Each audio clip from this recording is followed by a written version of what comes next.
Hey guys, Sebastian here from Walgrace Vintage. Welcome to our gallery. In today's video, we'll be talking about one of our favorite pairings right now at our gallery. So what I got in my hands is a Gibson Custom Shop 1964 reissue Murphy Lab SG, and then we'll be playing that through a 1960s Supro Thunderbolt. So what makes this guitar so special is that it's basically as historically accurate as you can get for a real 1964 SG, which for SG enthusiasts happens to be the holy grail year for these style of guitars. The first thing that you might notice about this guitar is its color, which is called Pelham blue. This is a color that was custom back then. It wasn't a standard feature, so you had to custom order it from the factory. And the Murphy Lab has done a fantastic job at aging it. This is a light age guitar, by the way, so it doesn't have a ton of wear, but what it has looks very realistic.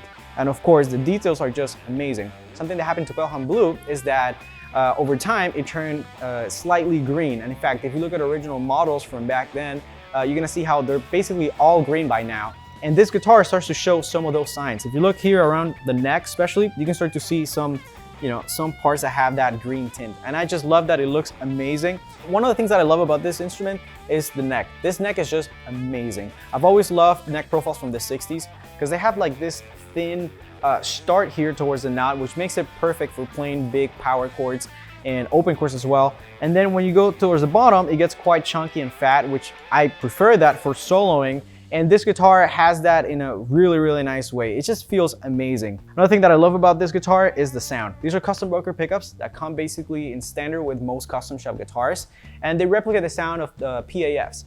And they have a sound that, again, is very open, very bright. They're not potted pickups, so you might get some feedback here and there, which I like, honestly. It's part of the mojo of these old style instruments.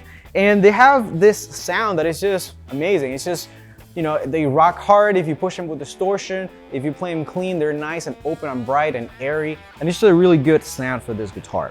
Something else that is typical to the 64 would be the bridge, which is this Vibrola style bridge here, which I gotta say, it's kind of hit or miss on some Gibsons. Sometimes you might find some that are not so great. They don't stay out in tune, but others don't have that problem. This one is one of the good ones, fortunately. I've been dive bombing on this thing and there's no way that I can get it out of tune. So I gotta say that whoever takes this will be a lucky one.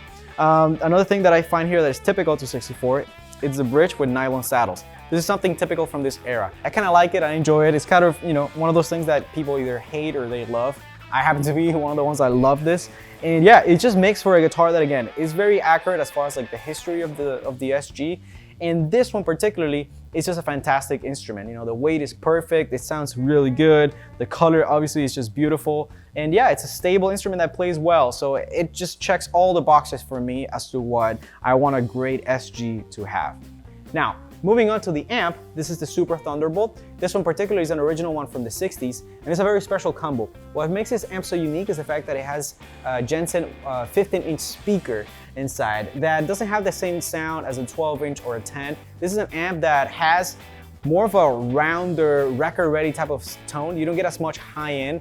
And again, a lot of that has to do with the type of speaker. So yeah, you don't get any of the harshness, you get a little bit more bottom end, and the mids are just really nice and full. It's a type of amp where you just set a mic in front of it and it already sounds great from the get-go. There's no processing needed here to make this amp sound great. The layout in the back is very simple. You only have a volume and a tone, and with two 606s, this amp will give you about 30 watts, and it's not terribly loud, but definitely loud enough to be above a band if you want to wail, and it is quick to saturate, so you'll really get some really nice distortion out of this amp. And power distortion, by the way, which is just the best kind in my opinion. And yeah, it's a wonderful combination. It just sounds amazing, and we felt like we needed to show you guys this. So yeah, I think you're in for a treat. Let's go ahead and play for a bit.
Alright guys, I hope you enjoyed this video. If you want to pick up any of this gear, the links will be down below in the description. Head over to wallgracevintage.com if you want to see all the amazing things that we have in stock for you.